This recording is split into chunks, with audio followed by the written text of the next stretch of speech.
Hello everyone, আসসালামু আলাইকুম সবাইকে। আশা করছি তোমরা সবাই অনেক অনেক বেশি ভালো আছো। আমি আলহামদুলিল্লাহ ভালো আছি। অ্যান্ড আজান দিচ্ছে, এই জন্য আমি কথা বলতেছিলাম না। সামিউল, সামনে কিন্তু পরীক্ষা। হ্যাঁ, আবেগে গা ভাসানো যাবে না। আমি জানি তুমি আমার ক্লাসের খুবই অ্যাক্টিভ বাচ্চা।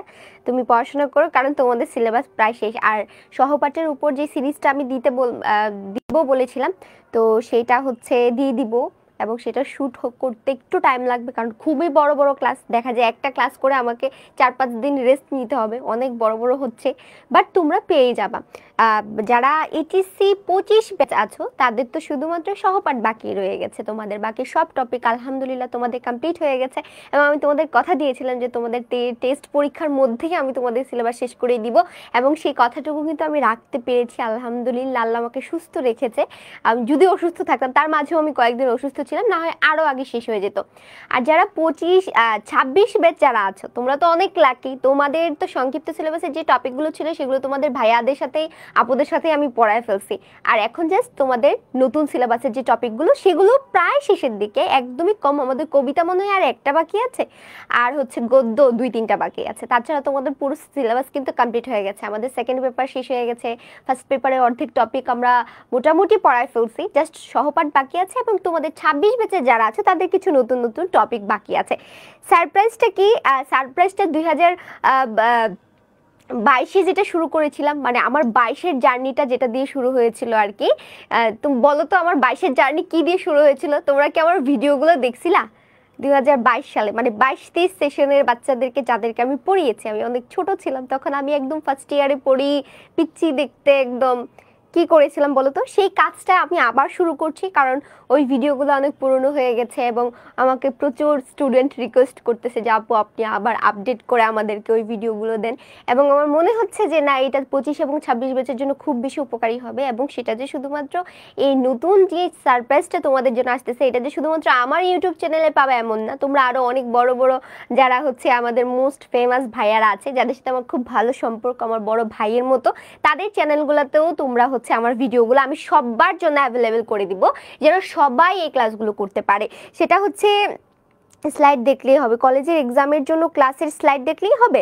যদি তোমার সেই টপিকটা আগে ক্লাস করা না থাকে, যদি এমন হয় যে তুমি আগে ক্লাসগুলো করো নাই, সেই ক্ষেত্রে শুধু স্লাইড দেখে যাবা না, ক্লাস করে স্লাইড দেখবা। আর যদি হয় যে হ্যাঁ, আমি আবিদাপুর লাইভ ক্লাসগুলো করেছি, এখন জাস্ট পরীক্ষার আগে স্লাইড দেখলে এনাফ। ওকে, আচ্ছা ঠিক আছে। এইচএসসি 25, হ্যালো এইচএসসি 25 ধ্রুব, ওয়ালাইকুম আসসালাম।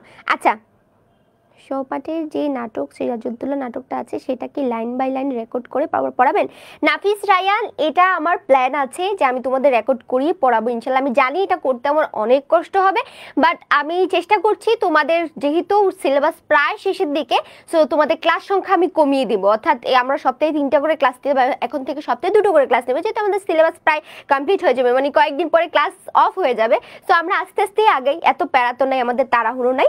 সো সেই হিসাবে হয়তো একটা দিন আমি যেই মাঝখানে টাইমটা পাবো, সেই টাইমটাতে আমি তোমাদের সহপাঠের শ্যুটগুলো করবো। অর্থাৎ 3 দিনই তোমাদের ক্লাস হবে, 2 দিন হচ্ছে তোমাদের লাইভ ক্লাস হবে, একদিন আমি তোমাদের পুরো ক্লাসের রেকর্ড ভিডিও শ্যুট করব। তো সেটার জন্য তো আমার একটা টাইম দরকার, কারণ একটা শিডিউলের মধ্যে দিয়ে চলতে হয় সব কিছু মিলে। পারিভাষিকের মিশন, ওটা না, ওটারও করার ইচ্ছে ছিল, বাট ওটা খুব লেন্দি একটা প্রসেসিং। বাট তোমাদের জন্য আসছে, সারপ্রাইজ আসছে, খুব শীঘ্রই পাবা ইনশাল্লাহ। এটা আগে না বলি, কারণ আল্লাহ কখন অসুস্থ করে ফেলে, কারণ আমি বেশিরভাগ সময় অসুস্থ থাকি। তো আল্লাহ আমাকে সুস্থতা দান করুক, তোমাদের জন্য আরো বেশি বেশি কাজ করতে পারে। আর একটু বেশি কথা বলা যাবে না, আজকের টপিকটা কিন্তু মোটামুটি বড় আছে, এটা আমাদের শেষ করতে হবে। প্লাস হচ্ছে আজকে আমার মাইকেও বেশি একটা চার্জ দেয়, সো যে কোনো মুহূর্তে অফ হয়ে যেতে পারে। বাট যদি অফ হয়, প্যারা নেই, তোমরা তোমাদের ক্লাস করতে পারবা, ঠিক আছে? সব ক্লাসই মোটামুটি ওকে, ঠিক আছে সঞ্জিদা, তাহলে জাস্ট স্লাইড দেখলে হয়ে যাবে। চলো, তো আজকে আমরা যে কবিতাটা পড়বো, সেই কবিতাটার নাম কি বলো তো? সবাই একটু বলি, আমি তোমাদের এখান থেকে কমেন্টগুলো দেখি যে আজকের কবিতা না, একটু আগে আমি কবিতা পড়ে আসছি ছোট ছোট বাচ্চাদেরকে, জন্য মাথার মধ্যে কবিতাই ঘুরতেছে। আজকে আমরা একটা গল্প পড়বো, সেটা হচ্ছে জীবন ও বৃক্ষ। কোনো গল্প পড়ানোর আগে আমি সবসময় তোমাদেরকে একটা কথা বলি, যে গল্পটার নামকরণ কেন এটাই করা হইলো, অন্য কিছু কেন করা হইলো না। তো প্রত্যেকটা গল্প, প্রত্যেকটা কবিতার নামকরণের পিছনে কিন্তু একটা কি থাকে, একটা কাহিনী থাকে। তো সেই কাহিনীটাকে ছোট্ট করে তোমাদেরকে বলে দেই। জীবন ও বৃক্ষ এই জিনিসটা দেখার পরে আমরা মোটামুটি বুঝে যাচ্ছি যে জীবন মানে কি, আমাদের যে জীবনের সাথে বৃক্ষ শব্দের অর্থ কি, গাছ। অর্থাৎ আমাদের জীবনের সাথে গাছের একটা সম্পর্ক আছে। তোমরা হয়তো সেটা ফিল করতে পারো না, বাট কবি সেটা ফিল করতে পেরেছেন। এবং এই যে বৃক্ষের জন্ম, বৃক্ষের বেড়ে ওঠা, তার যে, দেখো তো তুমি একটা সাধারণভাবে চিন্তা করে দেখো, একটা গাছ যখন সে জন্মগ্রহণ করে অথবা গাছটা যখন বড় হয়, আস্তে আস্তে সে ফল দেয়, সে কি নিজের জন্য কিছু করে? সে কিন্তু ছায়া দেয় মানুষের জন্য, সে কিন্তু অক্সিজেন দিচ্ছে, এটা মানুষের জন্য। সে ফল দিচ্ছে মানুষের জন্য, ফুল দিচ্ছে মানুষকে সৌন্দর্যে শোভা দেওয়ার জন্য। সবকিছু কিন্তু সে অপরের জন্য করছে, সে কি নিজের জন্য কিছু করছে না। একটা সময় আবার এই গাছ কিন্তু মরে যায়। তো লেখক আসলে বলছেন যে আমাদের মানব জীবনটাও ঠিক এরকম হওয়া উচিত, যে আমাদের জন্মটা যেন শুধুমাত্র স্বার্থপরতায় না কেটে যায়, আমরা যেন শুধুমাত্র নিজেকে নিয়ে ব্যস্ততা না দেখাই, যে আমি শুধু আমার জন্য করবো, আমাকে এ প্লাস পাইতে হবে, আমাকে ভালো রেজাল্ট করতে হবে, আমাকে ডাক্তার হইতে হবে, ইঞ্জিনিয়ার হইতে হবে, আমি জাস্ট টাকা কামাবো শুধু আমার জন্য। ব্যাপারটা যেন এরকম না হয়। আরেকটা কথা মনে রাখবা, যে সৃষ্টিকর্তা কখনো আমাদেরকে শুধুমাত্র নিজের জন্য সৃষ্টি করে নাই। তার সৃষ্টি করার পিছনে কিন্তু একটা উদ্দেশ্য ছিল, সেটা কি? প্রধান উদ্দেশ্য হচ্ছে তার ইবাদত করা। তার কি? আর আমরা যেন তার সান্নিধ্যে যাই এবং তার যে তিনি যে আমাকে সৃষ্টি করেছেন সেটার জন্য আমরা শুকরিয়া জ্ঞাপন করি। এটা তো অন্যতম প্রধান উদ্দেশ্য ছিল। এবং পরবর্তীতে যে উদ্দেশ্যটা সেটা হচ্ছে মানব সেবা করা, মানে মানুষের জন্য কাজ করা, অন্যকে উপকার করা, মানুষকে ভালোবাসা। কিন্তু আমরা কি করি? আমাদের জীবনটা শুধুমাত্র আত্মকেন্দ্রিকতার মধ্যেই আমরা সীমাবদ্ধ থেকে যাই, যার কারণে আমরা আসলে মানুষের সেবা করে তো দূরের কথা, নিজের সেবা করে নিজে কুল পাই না। তো আজকের এই গল্পটা পড়ার পর অন্তত আমরা বুঝতে পারবো যে আমাদের মানব জীবনের উদ্দেশ্যটা আসলে কি, কেন আমাদের জন্ম, কেন আমাদের বেড়ে ওঠা, এবং আমাদের আসলে কি করা উচিত এবং কি করলে আমি আসলে প্রকৃত মানুষ হিসেবে গণ্য হব। এই জিনিসগুলো নিয়ে আজকে আমরা আলোচনা করব। এই জন্য এই গল্পটার নাম দেওয়া হয়েছে জীবন ও বৃক্ষ। অর্থাৎ বৃক্ষের সাথে জীবনের যে একটা, আমাদের মানব জীবনের যে একটা সম্পর্ক আছে, সেই সম্পর্কটা তিনি এই গল্পের মধ্যে তুলে ধরেছেন। আচ্ছা, এখন বলো, এই যে তিনি বলছি, এই জীবন ও বৃক্ষ এই গল্পটা কে লিখেছেন তোমরা বলতে পারবা? বলো তো। হ্যালো গ্র্যান্ড এক্সিও, তোমার নাম কি গো? তুমি এটা কি নাম দিছো? Cell chemistry practice sheet web অ্যাপে দিবেন প্লিজ। ওকে, ঠিক আছে Hasan Hamidi, I will try my best. ওয়ালাইকুম আসসালাম সিরাজুন্নেসা। একটা কোশ্চেন, আমরা এইচএসসি 25 আছে, আমাদের সহপাঠ বইটা কয়বার পড়া উচিত এক্সামের আগে? নাফিস রায়ান, কয়বার পড়া উচিত ব্যাপারটা এমন না। আমার মনে হয় মনোযোগ দিয়ে তুমি একবার পড়লে তোমার জন্য যথেষ্ট।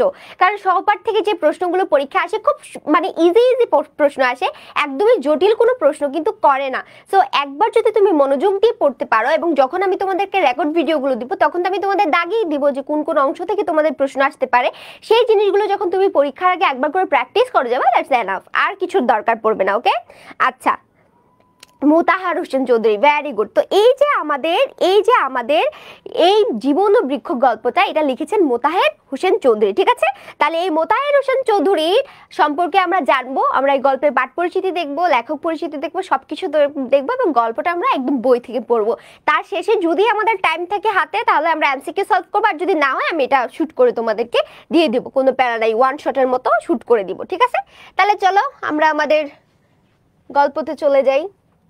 দেখো তো সবকিছু ঠিকঠাক ভাবে সুন্দরভাবে দেখা যাচ্ছে কিনা, তোমরা একটু আমাকে জানাবা। এটা বড় হয় না কেন? মাঝে মাঝে এই বোর্ডটা যে আমাকে এত ভয় দেখায়, বুঝছো, ভীষণ ভয় পেয়ে যাই। আচ্ছা, মোতাহার হোসেন জীবন ও বৃক্ষ লিখেছেন মোতাহের হোসেন চৌধুরী। চলো আমরা একটু লেখক পরিচিতিটা দেখে নিই। আচ্ছা দেখো তো তোমরা এটা ক্লিয়ার দেখতে পাচ্ছ কিনা, আমাকে একটু জানাও তো, তোমরা ক্লিয়ার দেখতে পাচ্ছ কিনা। আর যদি ক্লিয়ার দেখতেও না পাও, কোনো তো প্যারা হওয়ার কথা না, কারণ সবার হাতেই বই আছে, তাই না? সবার হাতে বই আছে, বাট আমি বোর্ডে দেখতে পাচ্ছি যে এভরিথিং ইজ ক্লিয়ার, তাই না? তাহলে চলো আমরা এখন দেখে নিই মোতাহার হোসেন চৌধুরী সম্পর্কে কিছু তথ্য। মোতাহার হোসেন চৌধুরীর জন্ম হচ্ছে 1903 সালে। কত সালে? 1903 সালে। এটা তিনি কোথায়? তিনি কিন্তু নোয়াখালীতে জন্মগ্রহণ করেন, যেখানে কাঞ্চনপুরের নোয়াখালীতে 1903 সালে তিনি জন্মগ্রহণ করেন। কত সালে?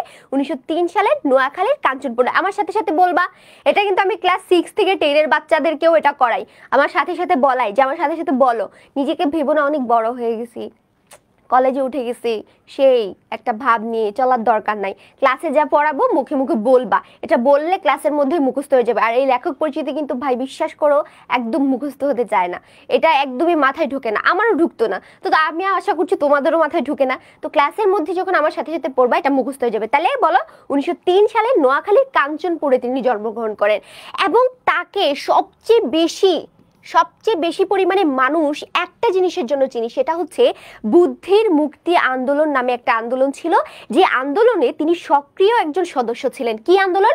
বুদ্ধির মুক্তি আন্দোলন। তোমাদের কাছে মনে হতে পারে এটা আবার কি আন্দোলন, আমরা তো শেখ হাসিনার পতনের জন্য আন্দোলন দেখছি, তারপর হচ্ছে আমরা হচ্ছে কি লীগের পতনের জন্য আমরা আন্দোলন দেখছি, কিন্তু বুদ্ধির মুক্তি আন্দোলন এটা আবার কিসের আন্দোলন?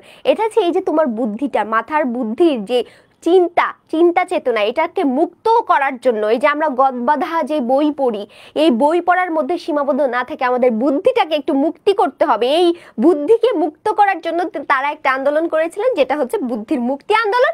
এবং এই আন্দোলনেই হচ্ছে তিনি বাঙালি মুসলমান সমাজের অগ্রগতির জন্য এক যুগান্তকারী আন্দোলনের অন্যতম কাণ্ডারি হিসেবে তিনি কি করেছিলেন? অবদান রেখেছিলেন। তো এই যে ধরো বুদ্ধির মুক্তি আন্দোলন, এই আন্দোলনের মধ্যে তিনি একজন মুসলিম মানে মুসলমান সমাজের যে অগ্রগতি, মুসলিমরা কেন পিছিয়ে আছে, একটা সময় ছিল তুমি দেখবা যখন ভারতবর্ষ মানে আমাদের ভারতবর্ষটা ভাগ হয় নাই, তখন কিন্তু মুসলমানরা অনেক পিছিয়ে ছিল। তা মুসলমানরা মনে করতো পড়াশোনা করা ঠিক না, ঘরের বাইরে যাওয়া ঠিক না, অ্যান্ড হচ্ছে মানে সব কিছুর দিক থেকে যারা মুসলমান ধর্মাবলম্বী ছিল তারা একটু বেশি পরিমাণে হচ্ছে তোমার কি হইতো, একটু কুনোঠাসা টাইপের ছিল। মানে এখন এটা ঠিক আছে, এটা সব দিক থেকে ঠিক আছে, আমাদের ঘরের বাইরে বের হওয়ার ক্ষেত্রে আমাদের অনেক কিছু চিন্তা করতে হয় আমাদের ধর্ম অনুসারে, কিন্তু দেখা যায় যে এগুলো করতে গিয়ে আসলে এই যে অন্যান্য জাতি থেকে, অন্যান্য সমাজ থেকে যে এই যে আমরা অনেকটা পিছিয়ে ছিলাম, অর্থাৎ যারা মুসলমান সম্প্রদায় ছিল তারা অনেক বেশি পিছিয়ে ছিল, তারা তাদের খাদ্য, বস্ত্র, বাসস্থান, শিক্ষা, চিকিৎসা সব দিক থেকে তারা পিছিয়ে ছিল। কিন্তু তখন মোতাহার হোসেন চৌধুরী মনে করেছে যে না, এটা করা যাবে না, এই যে এই দুনিয়ার সাথে টেক্কা দিতে হলে কি করতে হবে, মুসলমানদেরকেও সমানভাবে সমান তালে কাজ করে যেতে হবে। এই জন্য তিনি আসলে মুসলমানদের অগ্রগতির জন্য এক যুগান্তকারী যে ভূমিকা, একজন কাণ্ডারি হিসেবে ভূমিকা পালন করেন বুদ্ধির মুক্তি আন্দোলন, এই আন্দোলনটাতে। সাহিত্যের অঙ্গনে ও বাস্তব জীবনে উভয় ক্ষেত্রে তিনি ছিলেন সৌন্দর্যবোধ, মুক্ত বুদ্ধি চেতনা ও মানব প্রেমের আদর্শের অনুসারী। তাহলে দেখো তার যে সাহিত্য অঙ্গন এবং মানব মানে তার বাস্তব জীবন, শুধু সাহিত্যেই না, তার বাস্তব জীবনেও তিনি কিছু জিনিস সবসময় মেনটেন করতেন, সেটা হচ্ছে সৌন্দর্যবোধ, মুক্ত বুদ্ধি চেতনা এবং মানব প্রেমের আদর্শ, অর্থাৎ মানুষকে ভালোবাসা। আর সৌন্দর্যবোধ মানে কি, মনে হচ্ছে যার মনটা অনেক পবিত্র, মানে তার মধ্যে কোনো হিংসা বিদ্বেষ, তোমার মারামারি হানাহানি কাটাকাটি এই সব জিনিস নাই, এটা হচ্ছে তোমার কি সৌন্দর্যবোধ, এটা তুমি একটা সুন্দর সুস্থ জীবনযাপন করছো এমন একটা মেন্টালি নিয়ে তোমার এগিয়ে যাওয়া। তারপরে হচ্ছে তোমার মুক্ত বুদ্ধি চেতনা, এই জিনিসগুলো তিনি তার জীবনে খুব বেশি পরিমাণে চর্চা করতেন। তিনি ছিলেন কাজী আব্দুল ওদুদ। এখানে দেখো কয়েকজন ব্যক্তির নাম লেখা আছে, অর্থাৎ তিনি তাদের সহযোগী হিসেবে কাজ করেছেন। এখন তোমাদের মনে প্রশ্ন আসতে পারে, আপু এখানে এই সব কটাকে মুখস্থ করতে হবে? তবে মুখস্থ করো আর না করো, নামগুলো একটু মনে রাখার চেষ্টা করবা, ওই সেই তো হলো মুখস্থ করা।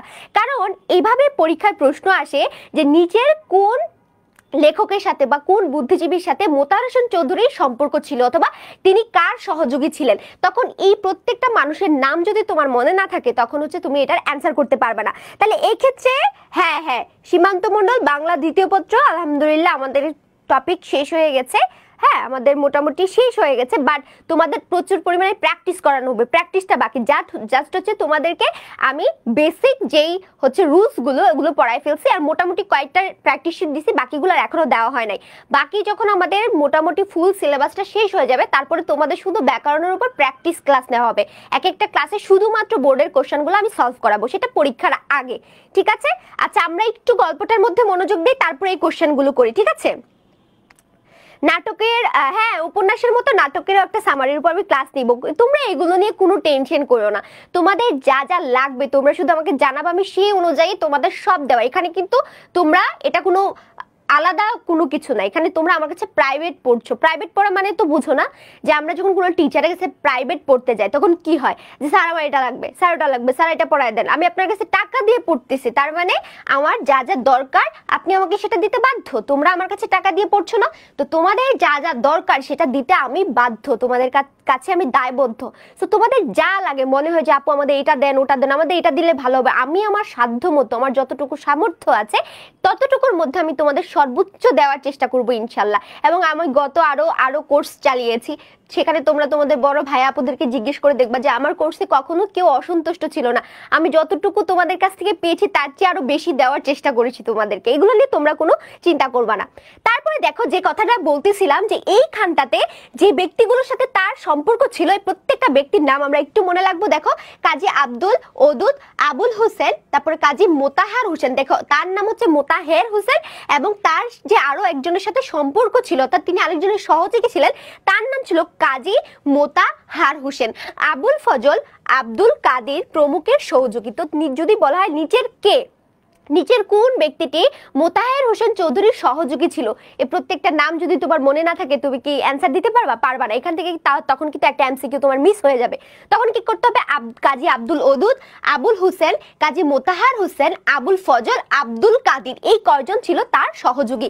মননশীল, চিন্তা উদ্দীপক ও পরিশীলিত গদ্যের রচয়িতা হিসেবে বাংলাদেশের লেখকদের মধ্যে তিনি বিশিষ্ট হয়ে আছেন। যদি বলা হয় কিরকম লেখক ছিলেন, তার লেখার ধরন অথবা তিনি কিভাবে পরিচিত, রবীন্দ্রনাথ প্রকৃতি প্রেমী হিসেবে পরিচিত, তিনি প্রেমের কবি হিসেবে পরিচিত, রবীন্দ্রনাথের অসংখ্য নাম আছে, কাজী নজরুল ইসলাম বিদ্রোহী কবি হিসেবে পরিচিত, পল্লী কবি জসিমউদ্দিন পল্লী কবি হিসেবে পরিচিত। ঠিক তেমনই দেখো একজন মননশীল, একজন মানে সূক্ষ্ম বিচার বুদ্ধি সম্পন্ন একজন ব্যক্তি এবং চিন্তা উদ্দীপক, অর্থাৎ যার চিন্তা চেতনা ছিল মারাত্মক লেভেলের, হাই কোয়ালিটির, এরকম একজন মানুষ, এবং পরিশীলিত গদ্যের, অর্থাৎ তার যতগুলো গদ্য পদ্য তিনি রচনা করেছেন প্রত্যেকটা জিনিস মানব জীবনের সাথে এতটা কানেক্টেড ছিল এবং তিনি এত সুন্দর করে লিখেছেন সবকিছু, এটার জন্যই তিনি আসলে বাংলা সাহিত্যে অনেক বেশি পপুলার। ঠিক আছে, তারপরে দেখো কি বলতেছে, তার গ্রন্থ সংস্কৃতির কথা, ভেরি ভেরি ইম্পর্টেন্ট। এই সংস্কৃতির কথা, এটা মোতাহার হোসেন চৌধুরীর সবচেয়ে বিখ্যাত যে তোমার হচ্ছে প্রবন্ধ সাহিত্য, এই বাংলাদেশের একটা প্রবন্ধ সাহিত্যে এক বিশিষ্ট সংযোজন।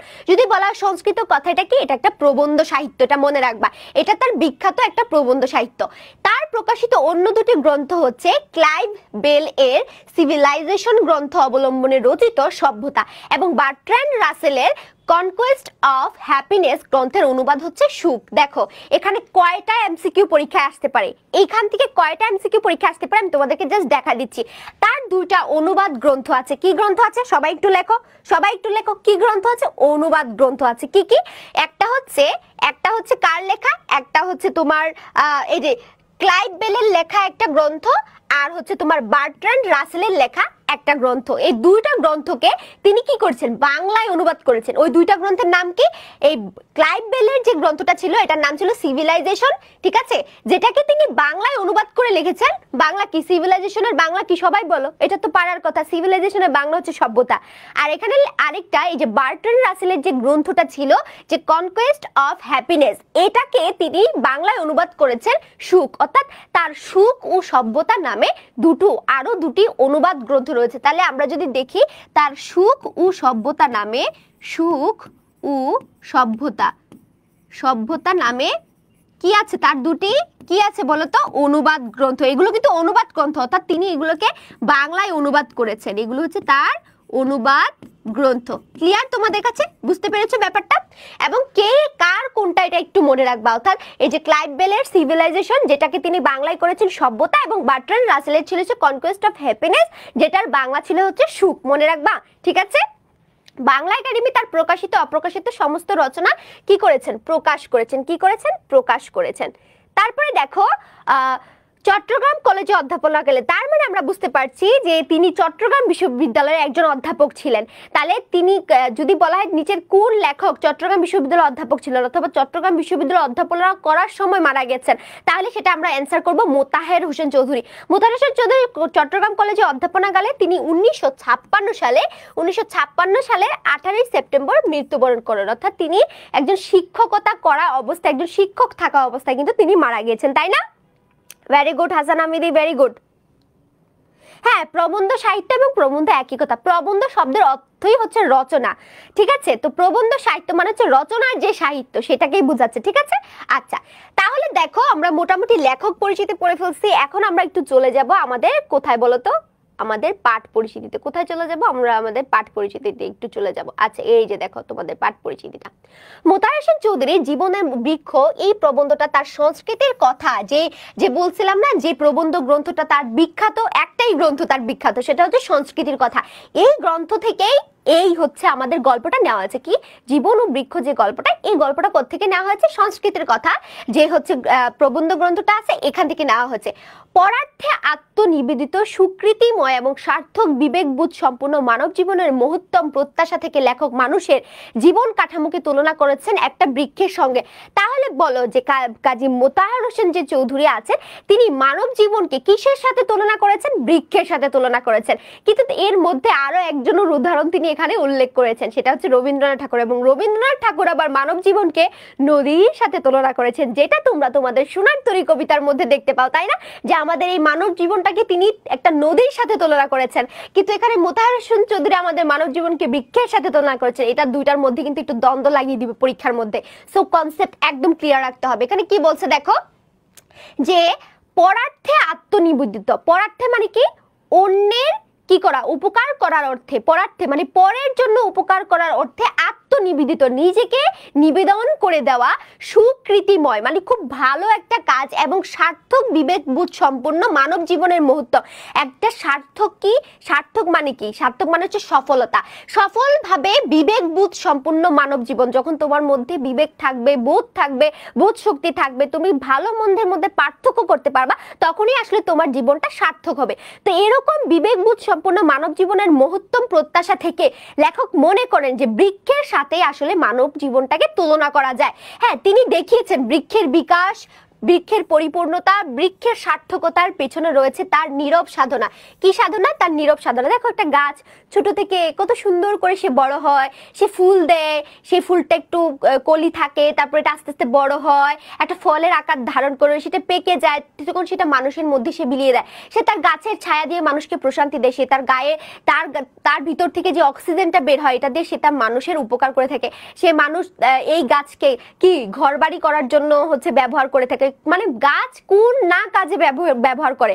মানুষ, পশু, পাখি সবাই কিন্তু গাছকে ব্যবহার করে। তো এই যে গাছের বেড়ে ওঠা, হ্যাঁ এখানে বলতেছে দেখো গাছের বিকাশ অর্থাৎ বৃক্ষের বিকাশ, বৃক্ষের বেড়ে ওঠা এবং পরিপূর্ণতা। একটা বৃক্ষ যখন বড় হয় একদম পরিপূর্ণ ফল দেওয়ার মতো অবস্থায় থাকে এবং সার্থকতার পিছনে এই যে তার জীবনটা কখন সার্থক হয়? যখন সে অন্যের জন্য নিজেকে বিলিয়ে দেয়। এই সার্থকতার পিছনে কিন্তু একটা বৃক্ষের, একটা গাছের একটা নীরব একটা সাধনা আছে, যেটা আমরা সাধারণত চোখে দেখতে পাই না। কিন্তু যদি আমরা সেটা উপলব্ধি করতে পারি যে একটা গাছের বেড়ে ওঠার পিছনে তার কত অবদান অথবা তার কত কষ্ট, তার কত সাধনা, এই সব কিছুর পিছনে কিন্তু তার একটা নীরব সাধনা কাজ করে, তাই না? হ্যাঁ, কাইন্ড অফ তোমরা যেটা 9-10 পড়ে আসছো নিম গাছ, এই নিম গাছ টাইপের। এই নিম গাছকে কিন্তু তুলনা করা হয়েছিল একটা ঘরের পুত্রবধূর সাথে, তাই না? টাইপ অফ এরকমই বলা যেতে পারে। আর এখানে হচ্ছে গাছকে পুরো মানব জাতির সাথে তুলনা করা হয়েছে। ওকে, আচ্ছা, বৃক্ষ যেমন করে ফুলে ফলে পরিপূর্ণতা পায় আর সেই সব অন্যকে দান করে সার্থকতার উজ্জ্বল দৃষ্টান্ত হয়ে ওঠে। বৃক্ষ কি করে? সে নিজে ফুলে ফলে ভরে ওঠে এবং সেটাকে সে যখন ফুল হয়, ফল হয়, সে কি খুব অহংকার করে যে দেখো আমার কত ফুল আছে, দেখো আমার কত ফল আছে? সে কি অহংকার করে না। কিন্তু কখন অহংকার করতে পারবে? কখন তার ভিতর অহংকার আসবে? যখন তার ফুল মানুষ নিয়ে উপকৃত হবে, যখন তার গাছের পাতা খেয়ে একটা পশুর পেট ভরবে, যখন তার ফল খেয়ে আমরা তৃপ্তি পাবো, তখনই কিন্তু একটা বৃক্ষের সার্থকতা। এবং এই সার্থকতার উজ্জ্বল দৃষ্টান্তের শব্দের অর্থ হচ্ছে উদাহরণ হয়ে ওঠে মানব জীবনের সার্থকতার জন্য তার নিজের সাধনাও তেমনই হওয়া উচিত। তো লেখক বলতেছে যখন একটা গাছকে আমরা সার্থক তখনই বলি যখন সে ফুল দিতে পারে, ফল দিতে পারে এবং সেটা দ্বারা মানব জাতি বা প্রাণীকুল হচ্ছে উপকৃত হয়। ঠিক তেমনি মানুষের জীবনটাও এমন হওয়া উচিত, অর্থাৎ আমাদের জীবনটাও ঠিক তখনই সার্থক হবে যখন আমরা মানব কল্যাণে নিজেকে বিলিয়ে দিতে পারবো। এই কথাটাই কিন্তু এখানে বলা হয়েছে। তারপরে দেখো, তাহলে স্বার্থপর, অহংকারী, বিবেকহীন, নিষ্ঠুর, জবরদস্তি প্রবণ মানুষের জায়গায় দেখা দিবে প্রেমে, সৌন্দর্যে, কথায় কি দেখায় বিকশিত, বিবেকবান, পরিপূর্ণ এবং সার্থক মানুষ। তো লেখক বলতেছে যখন আমরা আসলে এই জিনিসটা নিজেদের মধ্যে ধারণ করতে পারবো যে বৃক্ষের জীবনটা সার্থক তখনই হয় যখন সে ফুলে ফলে পরিপূর্ণ হয়ে ওঠে, এবং মানব জীবনটাও তখনই সার্থক হবে যখন সে অন্যের জন্য নিজেকে বিলিয়ে দিতে পারবে, অন্যের উপকার সাধন করতে পারবে। আর এই কথাটা যদি আমরা বিশ্বাস করতে পারি, আমরা নিজের মধ্যে ধারণ করতে পারি, তাহলে আমাদের জীবন হবে সুখে ভরপুর। এবং তখন আমরা স্বার্থপর, অহংকারী এবং বিবেকহীন, এই যে আমরা কখনো স্বার্থপর হতে পারবো না। স্বার্থপর মানে কি? স্বার্থপর কারা? সেলফিশ কারা? যারা নিজেদেরকে নিয়ে সবসময় ভাবে, তখন আমরা আর সেলফিশ হইতে পারবো না, আমরা তখন অহংকারী হইতে পারবো না, আমাদের মধ্যে কখনো অহংকার আসবে না, আমরা বিবেকহীন মানুষে পরিণত হইতে পারবো না, একটা দুম করে গিয়ে একটা মানুষকে খুন করে দিয়ে ফেলতে পারবো না, দুম করে গিয়ে একটা মানুষকে অ্যাক্সিডেন্ট করে দিয়ে ফেলতে পারবো না। তখন আমার মাথায় বিবেক কাজ করবে। এবং নিষ্ঠুর, জবরদস্তি প্রবণ, অর্থাৎ জোর জবরদস্তি করে অন্যের সম্পদ হনন করা, অন্যের জায়গা দখল করা, অন্যের ক্ষতি করার উপর সবসময় লেগে থাকা, এই জিনিসগুলো তখন আর আমরা করব না। আমাদের মধ্যে তখন এই জিনিসগুলো আর আসবেই না। তখন আমাদের মন হবে প্রেমে, সৌন্দর্যে এবং সেবায় বিকশিত, বিবেকবান। এটা সেবায় না? সেবাই তো হওয়ার কথা। হ্যাঁ, সেবায় বিকশিত, বিবেকবান, পরিপূর্ণ এবং সার্থক একজন মানুষ। বুঝতে পারছো? ইন্টারাপ্ট করলাম। এইচএসসির আগে কয়বার গদ্য পদ্য পড়তে হবে, এই আর কিভাবে পড়লে সেই পড়াটা প্রি অ্যাডমিশন হিসেবে কাজ করবে? প্রি অ্যাডমিশন হিসেবে কাজ করবে বাবা। দেখো, প্রি অ্যাডমিশনের ব্যাপারটা আরেকটু গভীর। তোমাদের এইচএসসির আচ্ছা, কৃতি শব্দের অর্থ হচ্ছে কাজ। সুকৃতি মানে ভালো কাজময়, অর্থাৎ ভালো কাজের মধ্যে থাকা, যেই ব্যাপারটা মানে তোমার জীবনের চারপাশে শুধুমাত্র ভালো কাজে যখন ঘটে যাবে, তখন তুমি কোনো খারাপ কাজের সাথে কি থাকবে না, ইনভলভ থাকবে না, তখন সেটাকে বলতেছে সুকৃতিময়, অর্থাৎ ভালো কাজের মধ্যেই থাকা। ঠিক আছে? আচ্ছা, নাফিস রায়ান বলতেছে, আপু একটু ইন্টারাপ্ট করছে ক্লাসের মাঝখানে। দেখো, অ্যাডমিশন লেভেলটা আরেকটু হাই।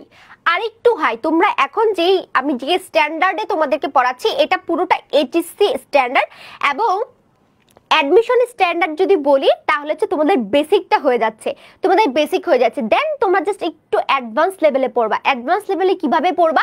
তখন হচ্ছে যে কোনো একটা অ্যাডমিশনের বুক কিনে তুমি যখন কন্টিনিউ করবা, পড়াশোনা শুরু করবা, তখন দেখবা যে আরে আবিদাপুর ক্লাসে তো এই জিনিসগুলো শিখে আসছিলাম, এখন তো এটা আমার কাজে দিতেছে। অর্থাৎ আমি তোমাদের রুলস অ্যান্ড হচ্ছে প্রত্যেকটা গদ্য পদ্যের বেসিক সবকিছু কিন্তু আমি তোমাদের বলে দিচ্ছি।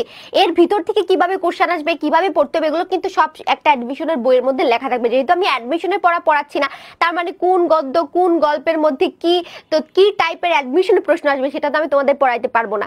কারণ হচ্ছে ওটা পড়াইতে গেলে এখন দেখা যাবে যে আমার তোমাদের এইচএসসি লেভেলের মাথা একদম হিজিবিজি হয়ে যাবে। তো অ্যাডমিশন লেভেলে যদি হয়তো তোমরা আমার কাছে কেউ পড়তে চাও, তখন হয়তো তোমাদের আমি ওরকম পড়াই দিব, কোনো প্যারা নাই।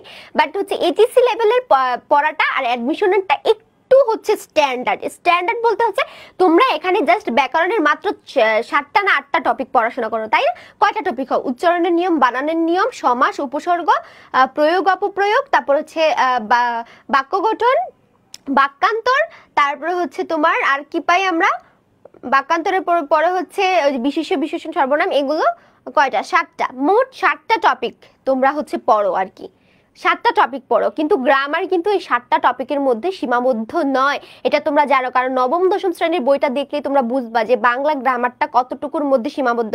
এখানে কিন্তু তোমার পদাশ্রিত নির্দেশক আছে, প্রত্যেকটা টপিকের আলাদা আলাদা কাল, হ্যাঁ, ক্রিয়া, কাল, এই সব কিছু কিন্তু আলাদা আলাদা শিখতে হবে তোমাদেরকে। তো এখন তুমি যদি বলো যে আপু এইচএসসিতে কিভাবে, এইচএসসির জন্য যতটুকু পড়ানোর দরকার আমি তোমাদের পড়িয়ে দিয়েছি, জাস্ট প্র্যাকটিস বাকি আছে। প্র্যাকটিস করলে তোমাদের জন্য এনাফ হয়ে যাবে।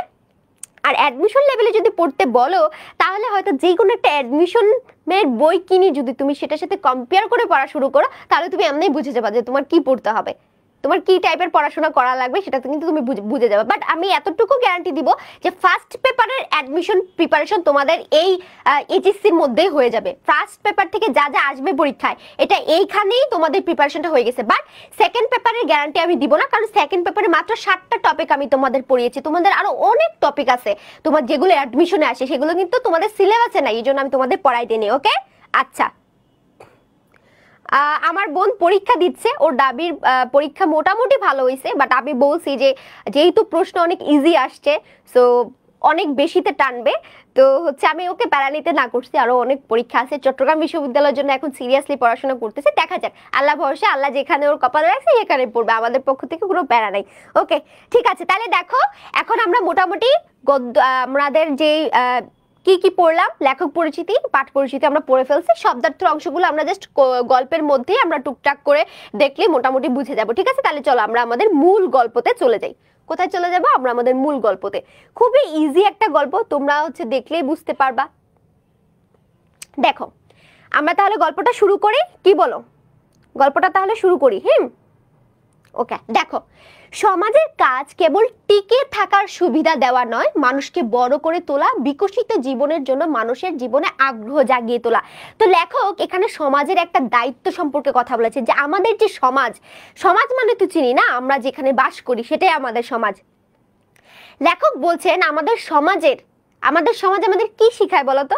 আমাদের সমাজ আমাদেরকে শিখায়, তুমি যদি ভালো কোথাও চান্স না পাও তাহলে তোমার জীবন ব্যর্থ, তাই না? তুমি যদি ভালো একটা স্যালারির জব না পাও তাহলে তোমার জীবন ব্যর্থ। তুমি যদি বাড়ি গাড়ি না করতে পারো তোমার জীবন ব্যর্থ। তুমি একটা কি করতে পারলা না, খুব ভাবসাব নিয়ে থাকতে পারলা না, এটা তোমার জীবন ব্যর্থ। এটাই আমাদের সমাজ আমাদেরকে শিখায়। আমাদের সমাজ আমাদেরকে শিখায় যে টাকা না থাকলে তোমার কোনো মূল্য নাই। আমাদের সমাজ আমাদের এটাই শেখায়। কিন্তু লেখক বলছে যে আমাদের সমাজের কাজ কেবল টিকে থাকার সুবিধা দেওয়া নয়, শুধুমাত্র টিকে থাকতে হবে এই কাজটা যেন আমাদের সমাজ আমাদের না শেখায়। আমাদের সমাজের উচিত এটা শেখানো যে মানুষকে বড় করে তোলা, মানুষের যে সামগ্রিক বৃদ্ধি সেটা নিয়ে আলোচনা করা, এবং বিকশিত জীবনের জন্য মানুষের জীবনে আগ্রহ জাগিয়ে তোলা।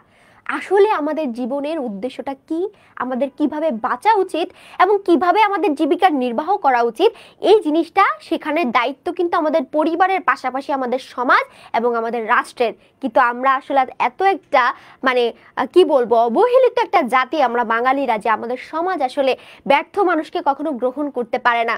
আমাদের সমাজ আর কি করতে পারে না বলতো? টাকা না থাকলে কাউকে মূল্যায়ন করতে পারে না, ভালো কোথায় চান্স না পারে, ভালো একটা ইউনিভার্সিটিতে ভালো একটা সাবজেক্টে যদি তুমি না পড়ো, দেখবা তোমার সব জায়গায় তুমি অবহেলা শিখা। তুমি ভার্সিটিতে চান্স পাইছো, এটা তোমার মা বাবার কাছে অনেক বড় একটা জিনিস, কিন্তু তুমি একটা ভালো সাবজেক্টে পড়ো না, বা কুয়েটে পড়ো না, মেডিকেলের পড়ো না, হ্যাঁ ঢাবিতে পড়ো না, তার মানে তুমি একদম ব্যর্থ একটা পুরুষ, এটা ব্যর্থ একটা নারী, এই হিসাবে কিন্তু আমাদের সমাজ আমাদেরকে গণ্য করে। কিন্তু লেখক দেখো এই কথাটা বলে গেছে যে সমাজের কাজ কেবল আমাদের টিকে থাকা এই ব্যাপারটা শেখানো না, আমাদের সমাজের কাজ হচ্ছে আমাদেরকে বড় করে তোলা এবং আমাদেরকে বিকশিত করে তোলার জন্য আমাদের জীবনটার মধ্যে আরো আগ্রহ জাগিয়ে তোলা, যে না, জীবনে শুধুমাত্র এই ভার্সিটিতে চান্স পাওয়ার, টাকা ইনকাম করাটাই আমাদের জীবনে একমাত্র লক্ষ্য না, আমাদের জীবনে আরো অনেক লক্ষ্য আছে।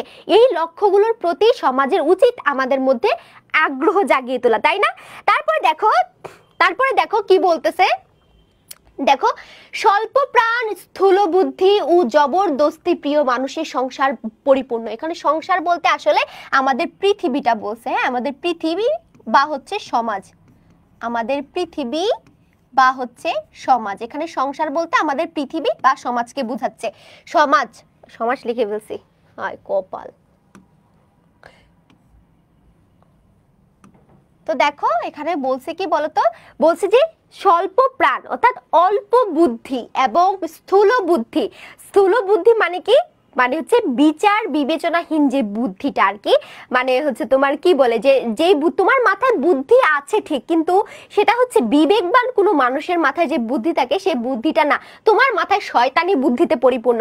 স্থূল বুদ্ধি অর্থাৎ তোমার বিকৃত বুদ্ধি তোমার মাথার মধ্যে, এবং জবরদস্তি প্রিয় অর্থাৎ জোর করে আদায় করা, জোর করে নিজের ক্ষমতা হাসিল করা, এই জিনিসগুলোতে এখন হচ্ছে মানুষের আমাদের সংসার পরিপূর্ণ, তাই না? আমাদের পৃথিবী পরিপূর্ণ। তুমি দেখবা যে স্বল্প জ্ঞান নিয়ে এখন কত ব্লগাররা ব্লগ করতেছে, খুব মানে ধরো জ্ঞান টেন দিয়ে দেয় আমাদেরকে, অর্থাৎ দেখে ঘরের মধ্যে গিয়ে দেখে ওরা জাস্ট ভিউ পাওয়ার জন্য এই বিজনেস গুলো করে থাকে। তারপরে কি স্থূল বুদ্ধি, বিচার বিবেচনাহীন বুদ্ধি সম্পর্ক অনেক মানুষ আছে, দেখবা তোমার এলাকার মধ্যে, আমার এলাকায় অন্তত আছে, মানে নিজেরা কিচ্ছু জানে না কিন্তু এমন ভাবে এসে তোমাকে জ্ঞান দিবে মনে হবে সে কোথাও থেকে পিএইচডি করে চলে আসছে। এবং জবরদস্তি প্রিয়, যেটা এখন হচ্ছে, আওয়ামী লীগ সরকার যাবে, বিএনপি আসবে, বিএনপি বিএনপি ক্ষমতায় আসলে হচ্ছে তোমার জোর করে সব দখল করে নেবে। আওয়ামী লীগ যখন ছিল সে সবার তখন হচ্ছে আবার বিএনপির যারা ছিল তাদেরগুলা জোর জবরদস্তি করে দখল করে নিয়েছে। এই যে একটা দখলদারিত্বের যে প্রথাটা এখনো চলে আসতেছে, এগুলোতে আসলে আমাদের পৃথিবীটা এখন ভরপুর হয়ে গেছে। তাদের কাজ নিজের জীবনকে সার্থক ও সুন্দর করে তোলা না। তবে তুমি কি মনে করতেছো তাদের কাজ শুধু নিজের জীবনটাকে সুন্দর করা? এমনটা না, তাদের কাজ হচ্ছে অপরের সার্থকতার পথে অন্তরায়, অন্তরায় শব্দের অর্থ হচ্ছে বাধা। তাদের কাজ হচ্ছে অন্যের সার্থকতার পথে বাধার সৃষ্টি করা। প্রেম ও সৌন্দর্যের স্পর্শ লাভ করেনি বলে এরা নিষ্ঠুর ও বিকৃত বুদ্ধি। তো তোমাদের কাছে মনে হতে পারে না যে আপু আমরাও তো হচ্ছে মানুষ, ওরাও মানুষ, আমরা তো এরকম না, তাহলে ওরা কেন এরকম চিন্তা ভাবনা নিয়ে বসবাস করছে, অথবা ওরা কেন মানুষের ক্ষতি করে? এই যে যারা প্রেম এবং ভালোবাসা পায় নাই, যারা হচ্ছে একটা সুস্থ পরিবেশে বেড়ে ওঠে নাই, যারা একটা সুন্দর পরিবারের মধ্যে বেড়ে ওঠে নাই, তারাই কেবল, তাদের দ্বারাই কেবল এই কাজগুলো করা সম্ভব। আচ্ছা বলো, এখন আমাকে যদি কেউ আমার হাতে একটা ডান্ডা দিয়ে বলে যে তোরে আমি 10,000 টাকা দিব, তুই ওর মাথায় যে দুটা বাড়ি দিয়ে, আমি কখনো পারবো?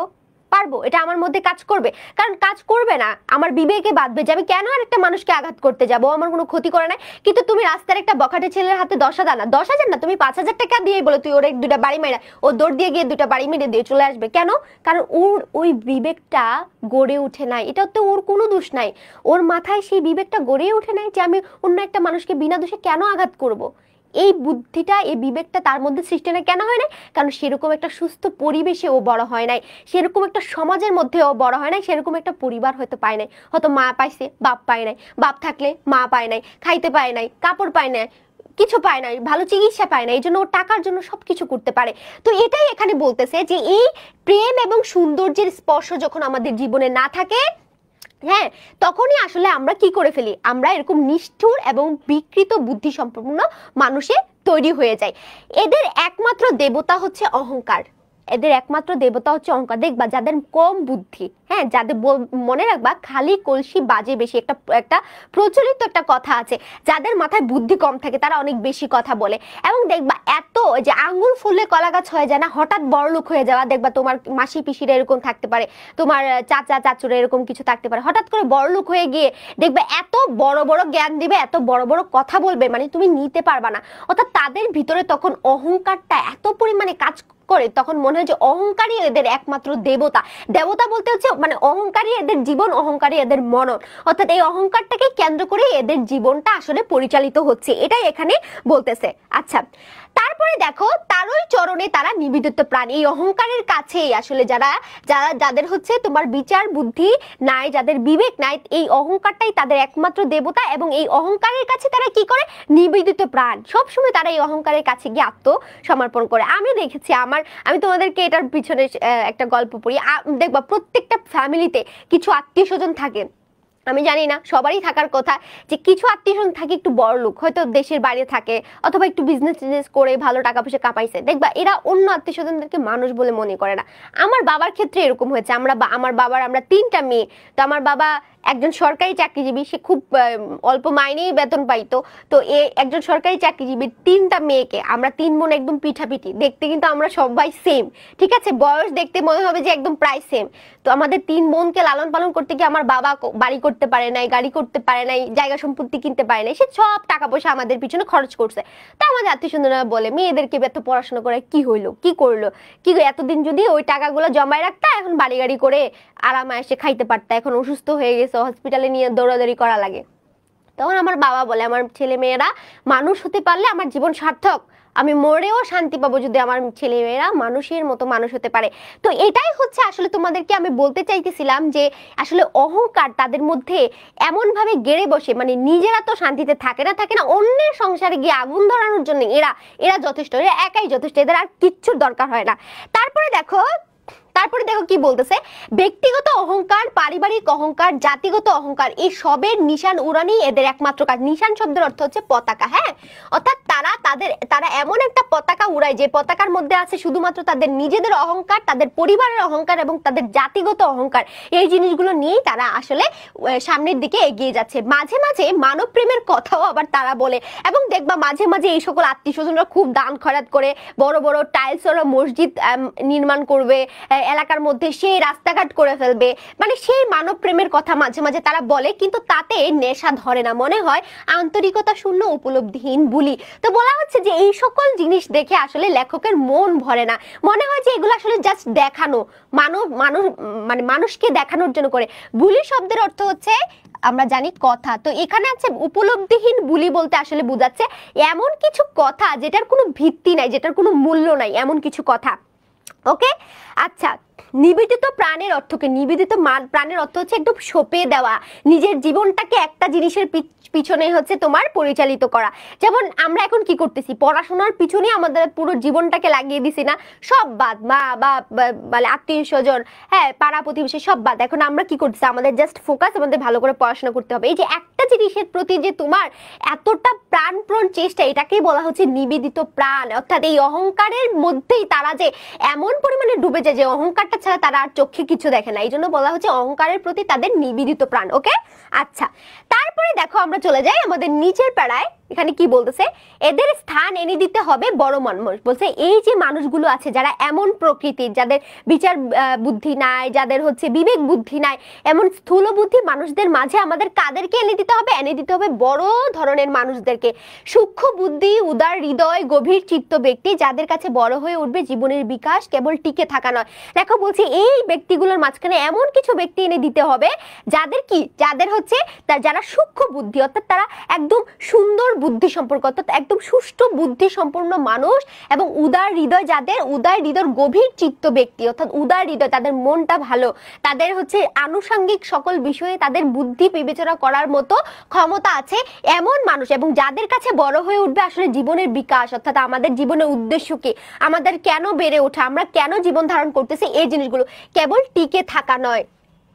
তাদের কাছে জীবনাদর্শের প্রতীক হবে প্রাণহীন ছাঁচ বা কল নয়, সজীব বৃক্ষ, যার বৃদ্ধি আছে, গতি আছে, বিকাশ আছে, ফুলে ফলে পরিপূর্ণ হয়ে অপরের সেবার জন্য প্রস্তুত হওয়া, যার কাজ। তো লেখক বলছে যে এই সকল মানুষরা যারা হচ্ছে ওই বিবেক বুদ্ধিহীন মানুষদের পরিবর্তে আমরা যাদেরকে আনবো, সেই সকল মানুষদের কাছে তাদের আদর্শটা কি হবে? সেই সকল মানুষের জীবন আদর্শ হবে এমন যে প্রাণহীন ছাঁচ বা কলের মতো না। যে প্রাণহীন ছাঁচ বা কল হচ্ছে মানে তোমার এখানে প্রযুক্তিকে বলতেছে যে প্রাণহীন প্রযুক্তির মতো না। আমরা এখন কি করতেছি বলতো, আমি কিন্তু এখন বর্তমানে একটা প্রযুক্তির মতো লাইফ লিড করি। এটা কিন্তু আমার নিজের উদাহরণ দিয়ে আমি তোমাদেরকে বোঝাচ্ছি। আমি যে অনেক ভালো মানুষ এমনটাও না, আমি অনেক স্বার্থপর একজন মানুষ, অনেক সেলফিশ একজন মানুষ, সবসময় নিজেকে নিয়ে চিন্তা চেতনার মধ্যে দিয়ে থাকি। তো আমাদের এখন জীবনটা কেমন একটা প্রযুক্তির মতো হয়ে যাচ্ছে না? সকালে ঘুম থেকে উঠতেছি, স্কুলে যাচ্ছি, কলেজে যাচ্ছি, আবার আসতেছি, আবার প্রাইভেটে যাচ্ছি, রাতে পড়তেছি, আবার ঘুমায় যাচ্ছি, সকালে আবার উঠতেছি, আবার হচ্ছে তোমার এই কলেজ যাচ্ছি, সেখান থেকে আবার ফিরে আসছি। এইভাবেই কিন্তু একটা চক্রাকারে একটা প্রযুক্তি, একটা দেখবা এই যে যেমন এসিটা, এইটাকে আমি যখনই অন করি সে কিন্তু আমাকে কি দিচ্ছে, ঠান্ডা বাতাস দিচ্ছে। লাইট যখন আমি অন করি সে শুধু আমাকে আলোই দিচ্ছে। এই যে সবসময় জীবনটাকে একটা গণ্ডির মধ্যে আবদ্ধ করে ফেলা, অর্থাৎ এটা একটা কলের মতো, কল মানে একটা প্রযুক্তির মধ্যে দিয়ে আমরা হচ্ছে আমাদের নিজেদের জীবনটাকে পরিচালিত করতেছি। তো এটার জন্য লেখক বলতেছে যে যারা ভালো মানুষ, যারা সূক্ষ্ম বিচার বুদ্ধি সম্পূর্ণ মানুষ হবে, তাদের জীবনটা আসলে প্রযুক্তির মতো হবে না, এই কলের মতো হবে না। কল বা ছাঁচ মানে হচ্ছে কোনো একটা নির্দিষ্ট মানে বানানো একটা কৃত্রিমতা তাদের মধ্যে থাকবে না। তাদের মধ্যে কি থাকবে? তাদের মধ্যে থাকবে একটা সজীব বৃক্ষ, মানে একটা জাগ্রত, সজীব মানে কি, একটা প্রাণপূর্ণ একটা বৃক্ষ, মানে একটা সজীব একটা গাছ, একটা তোমার কি বলে, আমরা বলে সজীব গাছকে কি বলবো, একদম তরতাজা একটা গাছ। হ্যাঁ, একটা তরতাজা গাছের মতো আসলে মানুষের জীবন হওয়া উচিত। কেমন? যার বৃদ্ধি আছে, একটা গাছের যেগুলো একটা সুস্থ একটা গাছ, সে কিন্তু বেড়ে ওঠে এবং তার গতি আছে, সে যে আস্তে আস্তে বাড়তেছে এটা কিন্তু তার একটা গতি, তার একটা বিকাশ আছে, যে ডালপালা মেলতেছে এটা তার বিকাশ, ফুলে ফলে পরিপূর্ণ হয়ে অপরের সেবার জন্য প্রস্তুত হওয়া, যার কাজ। তো লেখক বলতেছে যে আসলে ওই বিচার বুদ্ধি সম্পন্ন মানুষগুলোর জীবন কার মতো হওয়া উচিত?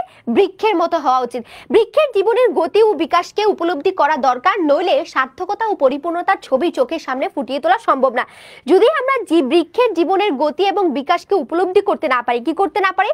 গতি এবং বিকাশ কি, এই যে তার বেড়ে ওঠা, এবং বিকাশ মানে হচ্ছে সে আস্তে আস্তে বড় হচ্ছে, সে ফুল দিচ্ছে, ফল দিচ্ছে, এই যে তার বেড়ে ওঠাটা, এটা যদি আমরা আসলে আমাদের জীবনে উপলব্ধি করতে না পারি, তাহলে আমরা কখনোই লাইফে কি করতে পারবো না, মানে সার্থকতা এবং পরিপূর্ণতার ছবি আমরা আমাদের চোখের সামনে দেখতে পারবো না যদি আমরা আমাদের বৃক্ষের সাথে নিজের জীবনটাকে তুলনা করতে না পারি, অর্থাৎ বৃক্ষের জীবনটা যেভাবে সার্থক সেভাবে যদি আমাদের জীবনটা পরিচালিত করতে না পারি, তাহলে লেখক বলছেন, মোতাহার হোসেন চৌধুরী বলছে, তাহলে আমরা কখনো আমাদের জীবনটাকে সার্থকতায় ফুটিয়ে তুলতে পারবো না।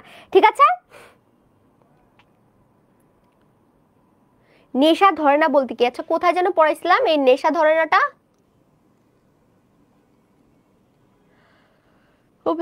সার্থকতা, এই নেশা ধরে না কোথায় পড়াইছি? এটা তো এই জায়গাতে তো নাই। জীবনের প্রতীক হয়ে প্রাণীর ছাঁচ নয়, বিকাশ আছে সেবাই জন্য প্রস্তুত, এটা মনে উপরে ছিল তাই না? ও, কিন্তু তাতে নেশা ধরে না মনে হয় আন্তরিকতা শুনলে উপলব্ধি বলি। আচ্ছা দেখো, নেশা ধরে না বলতে বলতেছে যেই মানুষরা যারা হচ্ছে তোমার কি করে, লোক দেখানোর জন্য হচ্ছে টাকা পয়সা ইনভেস্ট করে, লোক দেখানোর জন্য তারা কি করে একটা কি বড় আয়োজন করে মানুষ দাওয়াত করে খাওয়ায়, কিন্তু দেখা যায় যে এদের আসলে সব হচ্ছে তোমার অবৈধ টাকা, এরকম লোকও আছে। আবার দেখা যায় যে মানে খুব ওই যে শীতকালে হচ্ছে তারা কম্বল বিতরণ করে, কিন্তু এটা জাস্ট একটা ছবি তুলে ফেসবুকে আপলোড করার জন্য, তাই না? তারপরে দেখা যায় যে বন্যার্থদের সাহায্য করা নিয়ে, এটা নিয়েও কিন্তু অনেক ট্রোল হয়েছে যে বন্যার্থদের সাহায্য করার নামে সবাই ট্যুরে গেছে। তো এই জিনিসগুলো যখন আসলে ঘটতেছে তখন লেখক বলতেছে যে এই জিনিসগুলোতে আসলে তাকে টাচ করে না। অর্থাৎ অনেক মানুষ দেখবা যে হাই রে খুব ভালো কাজ করে ফেলতেছে, আমি আপনার অনেক বিগ ফ্যান, আপনি এটা করে ফেলতেছেন ওটা করে ফেলতেছেন। হ্যাঁ, এই যে তুমি তার প্রতি একটা নেশায় মানে তার প্রতি তুমি একটা কি হচ্ছে অভ্যস্ত হয়ে যাচ্ছে। অর্থাৎ নেশা একটা দ্রব্যতে আমরা কিভাবে অভ্যস্ত হয়, আস্তে আস্তে এটা টেস্ট নিতে নিতে নিতে নিতে তখন হয়তো এটা আমাদের কাছে ভালো লাগা শুরু হয়। এমনটাই তো হয়ে থাকে না নেশা করার ক্ষেত্রে? ঠিক তেমনই একটা লোকের ভালো কাজ দেখতে দেখতে দেখতে কিন্তু আমরা কি করি, তাদের প্রতি একটু আকৃষ্ট হয়ে যায়। কিন্তু লেখক বলতেছে যে মানুষরা আসলে কি না, সূক্ষ্ম বিচার বুদ্ধি সম্পন্ন না, যে মানুষরা ভালো না, তাদের মনটা একটা কলুষিত, তো তাদের এত লোক দেখানো কাজ আমাকে নেশায় ধরে না। অর্থাৎ আমি তাদের এই সকল কাজে কি প্রণোদিত হই না, এটাকে বলতেছে যে নেশায় ধরে না। ওকে, আচ্ছা তারপরে দেখো, তারপরে আমরা নিচে চলে যাই। বৃক্ষের দিকে তাকালে জীবনের তাৎপর্য উপলব্ধি সহজ হয়। যখন আমরা একটা গাছের দিকে তাকাবো তখনই আসলে আমাদের জীবনের যে তাৎপর্য বা জীবনের যে গুরুত্বটা, আমাদের জীবনটা আসলে কেন, সেই জিনিসটা বুঝতে আমাদের সুবিধা হবে। তাই বারবার সেদিকে তাকানো প্রয়োজন। তাহলে আমরা কিসের দিকে তাকালে আমাদের জীবনের তাৎপর্য উপলব্ধি করতে পারবো? এটা কিন্তু এমসিকিউ প্রশ্ন চলে আসবে। সেটা হচ্ছে বৃক্ষের দিকে তাকালে। বৃক্ষের দিকে তাকালে আমরা আমাদের জীবনের তাৎপর্য উপলব্ধি করতে পারবো। তাই বারবার সেদিকেই তাকানো প্রয়োজন। মাটির রস টেনে নিয়ে নিজেকে মোটাসোটা করে তোলাতেই বৃক্ষের কাজের সমাপ্তি নয়। আমাদের কাছে কি মনে হয় যে একটা গাছ শুধুমাত্র, ধরো একটা গাছ, হ্যাঁ এই ধরো এটা একটা গাছ, আমি ধরলাম এটা একটা গাছ, তো ও কি শুধুমাত্র তোমার মাটি থেকে রস শুষে নিয়ে জাস্ট বড় হয়েছে, এটাই কি ওর কাজ শেষ হয়ে গেছে? না, এতে ওর কাজ শেষ হয় নাই। ওর কাজ কখন শেষ হচ্ছে? তাকে ফুল ফোটাতে হয়, তাকে ফুল ফোটাতে হয়, তাকে ফল ধরাতে হয়, নইলে তার জীবন অসম্পূর্ণ থেকে যাবে। তাই বৃক্ষকে সার্থকতার প্রতীক হিসেবে গ্রহণ করার প্রয়োজনীয়তা রয়েছে। সজীবতা এবং সার্থকতার এমন জীবন্ত দৃষ্টান্ত, তো এই সজীবতার এবং সার্থকতার এমন দৃষ্টান্ত উদাহরণ আমরা আর কোথাও দেখতে পাবো না। আমরা আর কোথাও দেখতে পাবো না। একটা বৃক্ষ, তার কাজ কি? সে শুধু যে জন্মগ্রহণ করে সে শেষ হয়ে গেছে ব্যাপারটা এমন না। সে মাটি থেকে রস শুষে নিচ্ছে, সে বড় হচ্ছে, সে ফুল দিচ্ছে, ফল দিচ্ছে, এটাই কিন্তু তার সার্থকতা, এটাই তার কাজ। তো এই যে তার সার্থকতাটা, সেটা যদি আমরা আমাদের লাইফে অ্যাপ্লাই করতে পারি তখন আমাদের জীবনটাও কি হবে? সার্থক হবে। তো লেখক বলতেছে আর এই বৃক্ষের জীবনের সজীবতা এবং সার্থকতার দিকে যদি আমরা খেয়াল না করি, এইটা যদি আমরা ফলো না করি, তাহলে আসলে কি করা সম্ভব না। এত সুন্দর একটা উদাহরণ আর কোনো জায়গায় দেওয়া পসিবল না। ঠিক আছে, আচ্ছা তারপরে দেখো, অবশ্য রবীন্দ্রনাথ অন্য কথা বলেছেন। তো লেখক কি বলতেছে? লেখক বলতেছে যে আমি তো মানুষকে, এই দেখো মোতাহার হোসেন চৌধুরী জীবনকে তুলনা করেছেন কিসের সাথে? জীবনকে তুলনা করেছেন একটা বৃক্ষের সাথে। কিন্তু রবি ঠাকুর আমি লিখি যে রবি ঠাকুর হচ্ছে জীবনকে উপলব্ধি করেছেন কিসের সাথে বলো তো? নদীর সাথে। মনে আছে কিসের সাথে? নদীর সাথে। সেটা কিন্তু আমি সোনার তরীতে তোমাদেরকে পড়াইছি যে সোনার তরী কবিতার মধ্যে তিনি নদীর এই যে নদীর বয়ে চলায় নদীর আঁকাবাঁকা যে ঢেউ, এই যে পানির স্রোতে যে আঁকাবাঁকা ঢেউ, এগুলোর সাথে তিনি কিসের তুলনা করেছিলেন তোমাদের মনে আছে? এগুলোর সাথে কিন্তু তিনি তুলনা করেছিলেন মানব জীবনটা যে কেমন, অর্থাৎ মানুষের জীবনটা কিন্তু স্মুথ না। রবীন্দ্রনাথ ঠাকুর বলেছিলেন যে মানব জীবন স্মুথ না, আমাদের চলার পথে অনেক বাধা বিপত্তির সম্মুখীন হতে হয়। অর্থাৎ একটা একটা নদী যখন ছুটে চলে, অর্থাৎ বর্ষাকালে যখন তার পানি বেড়ে যায়, তখন কি হয়, একটা নদী আঁকা বাঁকা রাস্তা বেয়ে তাকে কত কিছু চড়াই উতরাই পেরিয়ে কিন্তু তাকে বয়ে চলতে হয়, কত ময়লা আবর্জনা কত কিছু নিয়ে তাকে বয়ে চলতে হয়। অর্থাৎ ঠিক তেমনই মানব জীবনটাও যখন আমরা অতিবাহিত করি, তখন আমাদের জীবনে দুঃখ আসে, কষ্ট আসে, বিপদ আসে, সবকিছু আসে, সে সবকিছু নিয়ে কিন্তু আমাদেরকে সামনের দিকে এগিয়ে যেতে হয়। তো রবীন্দ্রনাথ ঠাকুর কিন্তু আমাদের জীবনটাকে নদীর সাথে তুলনা করেছিলেন, কিন্তু আমাদের মোতাহার হোসেন চৌধুরী আমাদের এই মানব জীবনটাকে তিনি একটা বৃক্ষের সাথে তুলনা করেছেন। তো তিনি এখানে বলতেছেন রবি ঠাকুরের কথা, যে অবশ্য রবীন্দ্রনাথ ঠাকুর অন্য কথা বলেছেন, যে ফুলের ফোঁটা আর নদীর গতির সঙ্গে তুলনা করে তিনি নদীর গতির মধ্যেই মনুষ্যত্বের সাদৃশ্য দেখতে পেয়েছিলেন। তো এই যে একটা হচ্ছে ফুলের ফোটানো, ফুলের ফুল ফোটানো, আরেকটা হচ্ছে নদীর যে ছুটে চলা, এই দুইটার মধ্যে রবীন্দ্রনাথ ঠাকুর তুলনা করে তিনি কোনটাকে সবচেয়ে বেশি গুরুত্ব দিয়েছেন, তিনি নদীর গতিকে সবচেয়ে বেশি তোমার হচ্ছে গুরুত্ব দিয়েছেন, এবং এই নদীর গতির সাথে মনুষ্যত্বের সাদৃশ্য তিনি দেখতে পান। মনুষ্যত্ব কি? মনুষ্যত্ব হচ্ছে মানুষের একটা মানবিক গুণাবলী, তাই না? সেটাই হচ্ছে মনুষ্যত্ব, যেটা আমরা চোখে দেখতে পাই না, এটা আমাদের ভিতরে থাকে। তারপরে দেখো এখানে বলতেছে, তার মনে মনুষ্যত্বের বেদনা নদীর গতিতেই উপলব্ধ হয়, ফুলের ফোঁটায় নয়। তো রবীন্দ্রনাথ ঠাকুর আসলে মানুষের জীবনটার যে দুঃখ কষ্টগুলোকে তিনি নদীর স্রোতের সাথে তুলনা করেছিলেন, নদীর বয়ে চলার সাথে তুলনা করেছিলেন, এবং তিনি বলতেছেন যে রবীন্দ্রনাথ ঠাকুর নদীর বয়ে চলার সাথে মানব জীবনের তুলনা করেছেন, কিন্তু ফুলের ফোঁটার সাথে না। ফুলের ফোঁটা, কারণটা হচ্ছে ফুলের ফোঁটা সহজ, নদীর গতি সহজ নয়, তাকে অনেক বাধা ডিঙ্গানোর দুঃখ পেতে হয়। কিন্তু ফুলের ফোঁটার দিকে না তাকিয়ে বৃক্ষের ফুল ফোটানোর দিকে যদি আমরা তাকাই, তাহলে বোধহয় রবীন্দ্রনাথ ভালো করতেন। তপোবন প্রেমিক রবীন্দ্রনাথ কেন যে তা করলেন না, তা বোঝা মুশকিল। এখানে রবীন্দ্রনাথ ঠাকুরকে তপোবন প্রেমিক কেন বলা হয়েছে? তপোবন শব্দের অর্থ হচ্ছে যে বনের ভিতরে হচ্ছে তোমার মুনি ঋষিরা তারা কি করতো, ঘর বাড়ি বানাইতো, এবং সেখানে তারা তপস্যা করতো। মুনি ঋষিদের তপস্যা করার স্থান হচ্ছে তপোবন বলা হচ্ছে, ঠিক আছে? তো এখানে তপোবন প্রেমিক কেন রবীন্দ্রনাথকে, অর্থাৎ রবীন্দ্রনাথকে কেন তপোবন প্রেমিক বলা হচ্ছে? কারণ রবীন্দ্রনাথ ঠাকুরও কিন্তু তার অনেক কবিতায়, অনেক গল্পে, অনেক প্রবন্ধতে কিন্তু তিনি বৃক্ষকে যে তিনি ভালোবাসেন, অথবা গাছপালা পরিবেশ নিয়েও কিন্তু তিনি লেখালেখি করেছেন, এই জন্য তাকে প্রকৃতি প্রেমিকও ধরা হয়ে থাকে, ঠিক আছে? তো এই জন্য তাকে বলা হয়েছে তপোবন প্রেমিক রবীন্দ্রনাথ। কেন যে তা করলেন না, তা বোঝা মুশকিল। তোমরা কি এই পর্যন্ত বুঝতে পেরেছো সুন্দর করে? সবাই আমাকে একটু জানাও, তোমরা কি এই পর্যন্ত বুঝতে পেরেছো? ওকে, ভেরি গুড। তারপরে দেখো আমরা জানি এখানে কি বলছে, দেখো তারপর বলছে, জানি বলা হবে নদীর গতিতে মনুষ্যত্বের দুঃখ যতটা স্পষ্ট হয়ে ওঠে, বৃক্ষের ফুল ফোটানোর তা তত স্পষ্ট হয়ে ওঠে না। তাই কবি নদীকেই মনুষ্যত্বের প্রতীক করতে চেয়েছেন। তো লেখক বলতেছেন হয়তো রবীন্দ্রনাথ ঠাকুর এটা ভেবেছেন যে নদীর গতির সাথে মানুষের দুঃখের যতটা, একটা নদীর যে বয়ে চলা, এটার সাথে মানুষের দুঃখটাকে আমরা যতটা সহজে রিলেট করতে পারি, হয়তো বৃক্ষের ফুল ফোটানোর সাথে ততটা স্পষ্টভাবে আমরা সেটা রিলেট করতে পারি না। তাই জন্য রবীন্দ্রনাথ ঠাকুর মনুষ্যত্বের প্রতীক হিসেবে তিনি এখানে নদীকেই তিনি গুরুত্ব দিয়েছেন। তারপরে দেখো কি বলতেছে, এখন হচ্ছে আসলে এতক্ষণ ধরে কিন্তু রবীন্দ্রনাথ ঠাকুর কেন নদীর সাথে মানব জীবনের একটা তুলনা করেছেন সেটা সম্পর্কে কিন্তু লেখক যুক্তি দিয়েছেন। এখন লেখক তার নিজের যুক্তিটা এখানে তিনি নিজে উপস্থাপন করবেন, যে তিনি কেন বৃক্ষকে মানব জীবনের সাথে তুলনা করেছেন। এখন দেখো তিনি তার যুক্তিটা দিবেন, উত্তরে বলবো, অর্থাৎ তিনি তার যুক্তিটা এখন দিচ্ছেন। চর্ম চক্ষুকে বড় না করে কল্পনা ও অনুভূতির চক্ষুকে বড় করে তুললে বৃক্ষের বেদনাও সহজে উপলব্ধি করা যায়। চর্ম চক্ষুকে, চর্ম মানে জানি আমরা আমাদের গায়ের চামড়া। তো লেখক বলতেছে যে আমরা আসলে আমাদের এই যে চোখটা আছে, এই চোখটাকে আমরা হয়তো ভাবতে পারি যে একটা চামড়া দিয়ে ঢাকা, তারপরে এই চামড়াটা খুললে আমাদের চোখটা মেলে যায়। হ্যাঁ, তো এই চর্ম চক্ষু দিয়ে আমরা যদি না দেখি, এই জাস্ট আমরা যদি ভাবি যে এই চোখটা জাস্ট একটা চামড়া দ্বারা আবৃত, এটা না ভেবে যদি আমরা মনে করি যে একটা কল্পনা আর একটা অনুভূতির চোখ দিয়ে, যদি এই চোখটাকে শুধুমাত্র চামড়া দিয়ে ঢাকা একটা চোখ মনে না করে আমরা যদি একটা কল্পনার জগতে, একটা অনুভূতির জগতে গিয়ে যদি আমরা চিন্তা করি, তাহলে কি হবে? তাহলে বৃক্ষের বেদনাও সহজে আমরা উপলব্ধি করতে পারবো। লেখক বলছে যে আমরা শুধুমাত্র এই চর্মচক্ষুটা দিয়ে না দেখে আমরা যদি একটা কল্পনা আর একটা অনুভূতির চোখ দিয়ে যদি আমরা দেখি, তাহলে বৃক্ষের যে কষ্ট, বৃক্ষের যে বেড়ে ওঠা, বৃক্ষের যে সার্থকতা, সেটাও আমরা উপলব্ধি করতে পারবো। ওই একটু পিঞ্চ মারা দিছে বুঝছো। তো হচ্ছে মোতাহার হোসেন চৌধুরী একটু মাঝখান দিয়ে হতো রবীন্দ্রনাথকে নিয়ে একটু আলোচনা সমালোচনা যাই হোক যেটাই হোক তিনি করছে।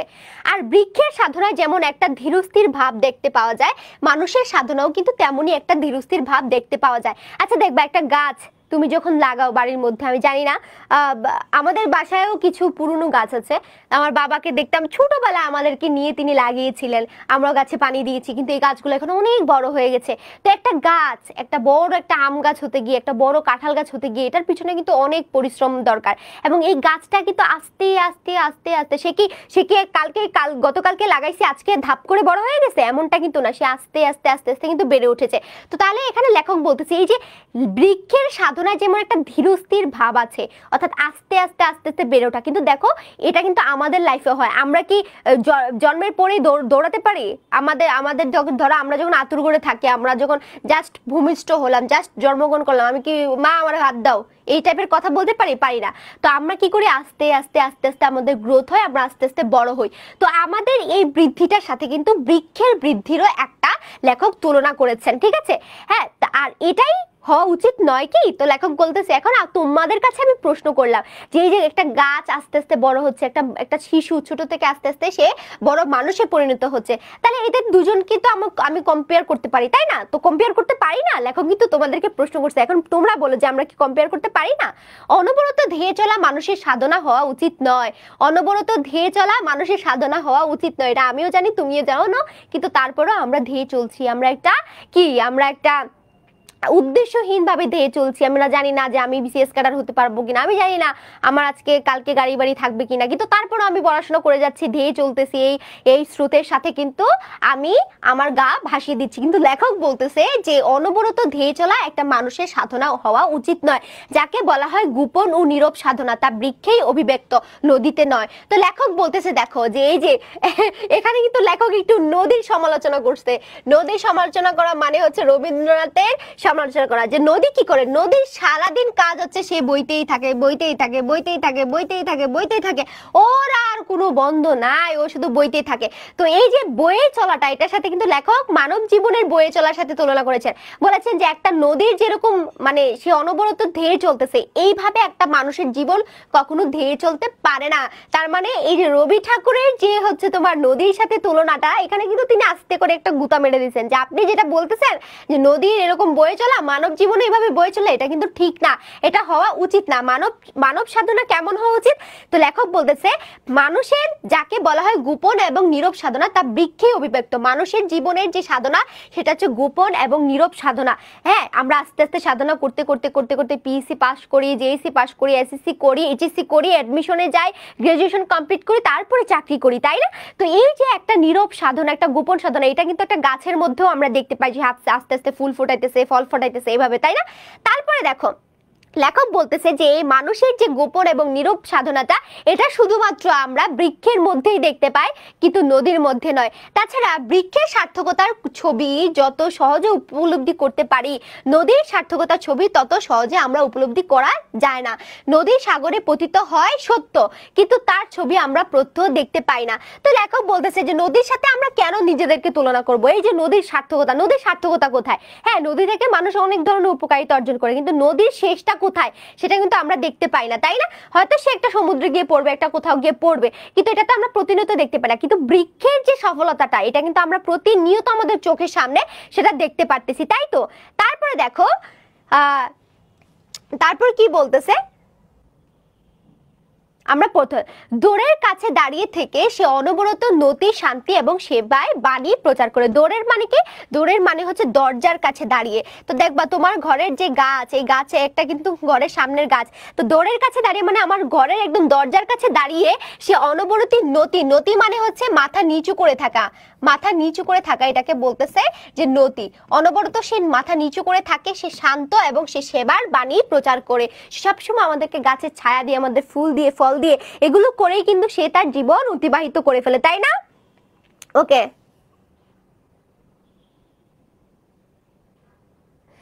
গাছের পরিচর্যা তো মানুষ করে, গাছ তো নিজে নিজে বড় হয় না। গাছ নিজে নিজে বড় হয় না, তাহলে অ্যামাজন বনের গাছগুলো কি তুমি চর্চা করো না আমি করি? অ্যামাজন যে এত বড় একটা বন, অ্যামাজন যে এত বড় একটা জঙ্গল, তো এই সব গাছগুলো দেখি কে পরিচর্যা করে? কারা করে? মুনিয়াত, তাই না?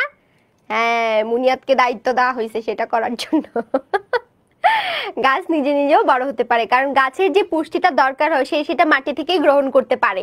ঠিক আছে, আমরা তো শখের বসে গাছ লাগাই, তাই না? কিন্তু এই গাছটাকে আমরা লাগানোর জন্য কিন্তু এর বীজটা আমরা সংগ্রহ করি, এবং সেটা কিসের মাধ্যমে করি? মুনিয়াত সেন্টি খাইছে। আরে না না, মজা করছি, সেন্টি খাওয়ার কিছু নাই। হ্যাঁ, তো এখানে হচ্ছে গাছ তার যতটুকু পুষ্টি দরকার সে কিন্তু মাটি থেকে নিতে পারে। তুমি দেখবা যে এই যে রাস্তার ধারে হুট করে একটা গাছ উঠে গেছে, সে নিজে নিজে বড় হয়েছে, তো এই গাছের কি কেউ কোনো যত্ন নিছে? বরং রাস্তা দিয়ে কেউ হাঁটার সময় গাছের দুটা কান টেনে ছিঁড়ে নিয়ে চলে গেছে, বরং তুমি গাছের ক্ষতি করে গেছো, গাছের যত্ন করো না, কিন্তু সে কিন্তু নিজে নিজে বড় হয়ে গেছে, তাই তো? তো এটা হচ্ছে আসলে গাছ নিজে নিজেও বড় হতে পারে, আমরা শখের বসে পরিচর্যা করে, আমাদের ওই গাছের কারোর তোয়াক্কা করতে হয় না, সে নিজেই বেড়ে উঠতে পারে। তারপরে দেখো, দরজার কাছে দাঁড়িয়ে সে অনবরত মাথা নিচু করে সে শান্ত এবং সেবার বাণী প্রচার করে। সাধনার ব্যাপারে প্রাপ্তি একটা বড় জিনিস। তাহলে সাধনার ব্যাপারে আমাদের কি বড় জিনিস? প্রাপ্তি। প্রাপ্তি মানে হচ্ছে আমাদের ফলাফলটা পাওয়াটা। যখন কোনো একটা জিনিস আমরা যখন সাধনা করি, এই যে ধরো 5-7 বছর ধরে আমরা সাধনা করে করে করে করে ভালো একটা ভার্সিটিতে চান্স পাই, এই যে ভালো একটা ভার্সিটিতে চান্স পেলাম, সেটা হচ্ছে আমার একটা প্রাপ্তি, তাই না? অনেক সাধনার পর। নদীর সাগরে পতিত হওয়ায় সেই প্রাপ্তি স্পষ্ট হয়ে উঠে না। লেখক বলতেছে যে এই যে নদী যে সাগরের মধ্যে গিয়ে পড়লো, এটাতে তার কোনো প্রাপ্তি এখানে স্পষ্ট হয়ে ফুটে উঠতেছে না, তাই না? আচ্ছা, সে তো প্রাপ্তি নয়, সেটা হচ্ছে আত্মবিসর্জন দিয়ে দেওয়া। লেখক বলতেছে যে এই যে নদী গিয়ে গিয়ে গিয়ে গিয়ে গিয়ে গিয়ে গিয়ে গিয়ে একদম ধপাস করে গিয়ে ধরো সমুদ্রে পড়লো, তাই না? তাহলে সমুদ্রে পড়ার পর এখন এটাতে কি আমি বলতে পারি যে সমুদ্রে সে পড়ে গেল, এটাতে তার প্রাপ্তি নাই? সে তো নিজেকে বিসর্জন দিয়ে দিল, সে তার আত্মবিসর্জন করেছে, অর্থাৎ এখানে সে যেতে বাধ্য। তো লেখক বলতেছে আসলে এটা তার কোনো প্রাপ্তি হইতে পারে না, এটা হচ্ছে তার আত্মবিসর্জন দেওয়া, নিজেকে বিসর্জন দিয়ে দেওয়া। অপরপক্ষে বৃক্ষের প্রাপ্তি চোখের সামনে ছবি হয়ে ফুটে ওঠে। ফুলে ফলে যখন সে পরিপূর্ণ হয়ে ওঠে, তখন আপনা থেকেই বলতে ইচ্ছে হয় এই তো সাধনার সার্থকতা। যখন দেখবা একটা গাছ, দেখবা আমাদের বাসায় একটা আম গাছ ছিল, আমাদের বাসায় এখন বাড়ি করতে গিয়ে শেয়ার করতে পারে, কিন্তু সে রবীন্দ্রনাথের পিছনে লাগছে কেন? পার্সোনাল শত্রুতা আছে নাকি? এখন আসলে সে হচ্ছে তার যে দৃষ্টিকোণ থেকে তিনি মানে মানুষকে ইজিলি বুঝাইতে গিয়ে রবীন্দ্রনাথের একটা ইস্যুকে টেনে আনছে আর কি, ব্যাপারটা এরকম। আচ্ছা, তারপরে দেখো এখানে কি বলতেছে, কোথায় যেন ছিলাম আমরা। আচ্ছা, দেখবো আমাদের বাড়িতে একটা আম গাছ ছিল, আম্রপালি আম। বিশ্বাস করবো না, এই আম গাছটা হচ্ছে আমাদের সবার রিজিক ছিল, আমাদের 4 ভাই বোনের বলা যেতে পারে একটা রিজিকের স্থান ছিল এই আম গাছটা। এই আম গাছটা মানে আমরা জন্মের পর থেকে এই আম গাছটা দেখে আসতেছিলাম, আমার বুঝ হওয়ার পর থেকে। তো আমার ভাই বোনরা বলেছিল যে ওরাও ওদের বুঝ হওয়ার পর থেকে, ওদের জ্ঞান হওয়ার পর থেকে ওরা এই গাছটাকে দেখে আসতেছে, এবং আলহামদুলিল্লাহ আল্লাহ এত বরকত দিয়েছিল এই গাছটার মধ্যে, আমাদের সব ভাই বোনদের রিজিক হয়ে গেছিল। কোনো আমের দিনে আমার বাবাকে আমরা কখনো দেখি নাই যে সে বাজার থেকে 1 কেজি আম কিনে নিয়ে আসছে, কারণ এই গাছের আম খেয়ে আমরা হচ্ছে কুলাইতে পারতাম না এরকম। কিন্তু আমাদের নতুন বাড়ি করতে গিয়ে বাড়ির যে স্ট্রাকচার, তো ওইটার জন্য ওই গাছটাকে কাটতেই বাধ্য হয়েছিল বাবা, মানে ওটা কাটতেই হবে, ওটা না কাটলে এখানে হচ্ছে রান্নাঘরটা দেওয়া যেত না। তো এটা যখন কেটে ফেলছে আমরা অনেক কান্না করছিলাম আর কি এই গাছটার জন্য। গাছটা দেখতে ভীষণ কিউট ছিল, একদমই ছোট একটা দেখতে, আমরা এই গাছের উপরে উঠে বসে থাকতে পারতাম। ছোট্ট একটা গাছ ছিল একদম আমাদের বাড়ির সামনে। তো দেখবা যে যখন এই যে একটা গাছ যখন সে ফুলে ফলে পরিপূর্ণ হয়ে ওঠে, তখন কিন্তু বলি যে এই গাছটা তখন আমাদেরকে একটা তৃপ্তি দেয়, তাই না? তখন আমাদের মন থেকে একটা মানে আমরা বলতে পারি যে এটাই হচ্ছে এই গাছের সার্থকতা, যে সে ফুল দিয়েছে, সে ফল দিয়েছে, এবং সেটা খেয়ে আমরা তৃপ্তি হয়েছি, এবং এখানেই কিন্তু একটা গাছের সার্থকতা। তো লেখক বলতেছে যখন একটা গাছের ফুলে ফলে সে ভরে ওঠে, তখন কিন্তু আমরা নিজের ইচ্ছায় বলি যে এই তো এখানেই তার সাধনার সার্থকতা। বৃক্ষে প্রাপ্তি ও দান এক হয়ে গেছে। বৃক্ষে প্রাপ্তি মানে হচ্ছে তার পাওয়া, দান মানে হচ্ছে তার দিয়ে দাও, অর্থাৎ সে অন্যকে সে দান করে তার প্রাপ্তি, অর্থাৎ এখানেই তার সুখটা নিহিত থাকে। তারপরে দেখো কি হয়ে গেছে, ফুল ও ফল একই সঙ্গে তার প্রাপ্তি এবং দান। ফুল এবং ফল তার প্রাপ্তি। তোমাদের কাছে মনে হতে পারে আপু ও তো ফুল ফল সবকিছুই আমাদেরকে দিয়ে দেয়, তাহলে ওর প্রাপ্তিটা কোথায়? ও পায়টা কি? আসলে ওর এই যে দিয়ে দেওয়ার মধ্যেই হচ্ছে ওর পাওয়াটা। অর্থাৎ লেখা এটাই বলতেছে যে ফুল এবং ফল একই সঙ্গে তার দান এবং প্রাপ্তি। সৃজনশীল মানুষেরও প্রাপ্তি ও দানে পার্থক্য দেখা যায় না, যা তার প্রাপ্তি তাই তার দান। তো লেখক বলতেছে যারা সৃজনশীল মানুষ, যারা যারা বুদ্ধি জ্ঞান সম্পন্ন মানুষ, যারা প্রকৃত মানুষ, তাদের ক্ষেত্র ঠিক এই জিনিসটাই কাজ করে যে তাদের কাছে আসলে প্রাপ্তি এবং দানের কোনো পার্থক্য পাওয়া যায় না। তাদের জীবনটাই হচ্ছে মানুষের উপকারেই কেটে যায়, উপকার করতে করতেই কেটে যায়, তাই না? আচ্ছা, তারপরে দেখো, বৃক্ষের পানে তাকিয়ে রবীন্দ্রনাথ নিশ্চয়ই অন্তরের সৃষ্টি ধর্ম উপলব্ধি করেছেন। বৃক্ষের পানে তাকিয়ে রবীন্দ্রনাথ নিশ্চয়ই অন্তরের সৃষ্টি ধর্ম উপলব্ধি করেছেন। বহু কবিতায় তার পরিচয় পাওয়া যায়, কিন্তু গদ্যে তিনি তাই স্পষ্ট করে বলেননি। বললে ভালো হতো, তাহলে নিজের ঘরের কাছেই যে সার্থকতার প্রতীক রয়েছে সেই সম্বন্ধে আমরা সচেতন হতে পারতাম। এই যে দিল আরেকটা পিঞ্চ মাইরা, দিল রবীন্দ্রনাথকে কিন্তু আরেকটা গুতা দিয়ে দিছে। দেখো সে কিভাবে গুতা দিল, বলতেছে যে হ্যাঁ, গাছের দিকে তাকায় রবীন্দ্রনাথ ঠাকুর অনেক কবিতাই লিখছে, গাছ নিয়ে সে অনেক কবিতাই লিখছে, কিন্তু কোনো গল্পের মাধ্যমে সেই জিনিসটাকে তিনি ক্লিয়ার করে কিছু বলেন নাই। তো লেখক বলতেছে যে বললে হয়তো ভালোই হইতো, কারণ নিজের ঘরের সামনে থাইকেই আমরা হয়তো মানুষের জীবনের সার্থকতা, গাছের জীবনের সার্থকতা দেখতে পাইতাম। এত কষ্ট করে নদীর পিছনে ঘুরে ঘুরে আমার সার্থকতা দেখার দরকার ছিল না। তো এখানে কিন্তু সে কাইন্ড অফ একটু ইনসাল্ট করলো যে আপনি ঘরের সামনে যে গাছ আছে সেটা দিয়ে তো আপনি আমাদেরকে বুঝাইতে পারতেন, আপনি গেলেন নদীর কাছে গিয়ে বইসা শুধু শুধু মানুষের জীবনের নদীর সাথে তুলনা করতে কেন গেলেন?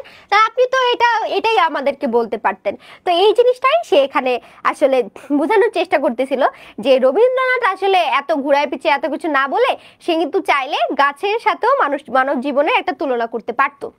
নীরব ভাষায় বৃক্ষ আমাদের সার্থকতার গান শোনায়। এটা কিন্তু পরীক্ষায় ক নম্বর প্রশ্নের জন্য খুব বেশি ইম্পর্টেন্ট, এটা তোমরা সবাই দাগিয়ে নাও যে নীরব ভাষায় বৃক্ষ আমাদের কি শোনায়? আমাদের সার্থকতার গান শোনায়। হ্যাঁ, অনুভূতির কান দিয়ে সেই গান আমাদের শুনতে হয়। তাহলে সেই গান আমরা কি দিয়ে শুনি?